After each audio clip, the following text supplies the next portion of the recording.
સૌરાષ્ટ્રના એક નાનકડા ગામનો 20 વર્ષનો છોકરો સનરાઈઝ હૈદરાબાદની ટીમમાં સામેલ થયો, એને ખરીદવામાં આવ્યો.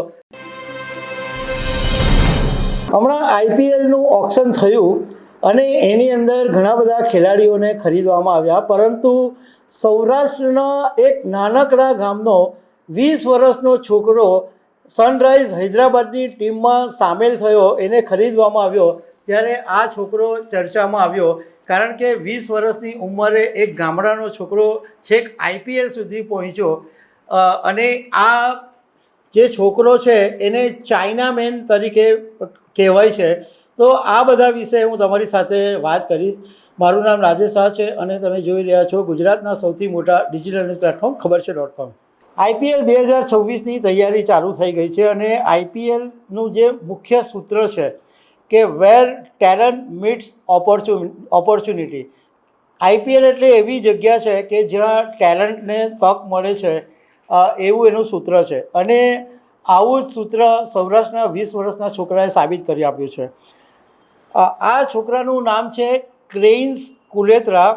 એ જૂનાગઢના માળિયાહાટી ગામમાં પહેલાં પરિવાર સાથે રહેતો હતો અને ખેતીવાડી, ઘર, આ તે બધું એની પાસે આમ તો સારું હતું, પરંતુ એને રમવાનો શોખ હતો, પણ એ પ્રોફેશનલ ક્રિકેટ નહોતો રમી શકતો.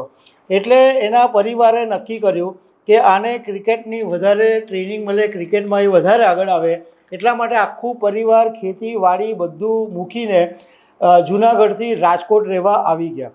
અને રાજકોટની અંદર એણે સખત મહેનત કરવાનું ચાલુ કર્યું અને ગયા વર્ષે એ સનરાઈઝ હૈદરાબાદમાં નેટ બોલર તરીકે પણ હતો, પરંતુ એને ટીમમાં સ્થાન નહોતું મળ્યું. આ વખતે એને 30 લાખના બેઝ પ્રાઇઝ ઉપર ક્રેઇન્સ ફુલેત્રાને ખરીદી લેવામાં આવ્યો છે.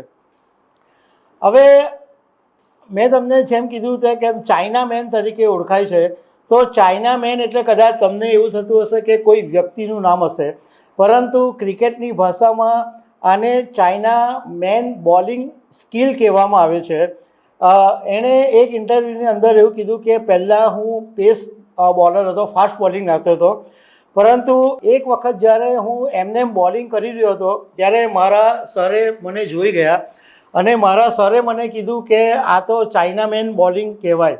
મને આ વાતની ખબર નહીં હતી.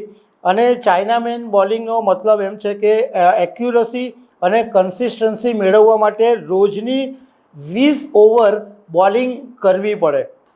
ચાઇના મેન બોલિંગ સ્કિલનો અર્થ એ બી થાય છે કે જ્યારે ડાબોડી સ્પિનર પોતાના કાંડાથી બોલને સ્પિન કરે છે ત્યારે તેને ચાઇના મેન બોલિંગ કહેવામાં આવે છે. અને આપણા ટીમ ઇન્ડિયાનો ખેલાડી કુલદીપ યાદવ છે, એને ચાઇના મેન બોલર તરીકે ઓળખવામાં આવે છે. પણ ચાઇના મેન શબ્દનો ઉપયોગ પહેલી વખત આંતરરાષ્ટ્રીય ક્રિકેટમાં વેસ્ટ ઇન્ડિઝના બોલર એલિસ આચાંગ માટે થયો હતો, કારણ કે એ લેફ્ટી સ્પિન કરતો હતો અને એ મૂળ ચાઇનાનો હતો. ત્યારથી આ ચાઇના મેન શબ્દ પ્રચલિત થયો.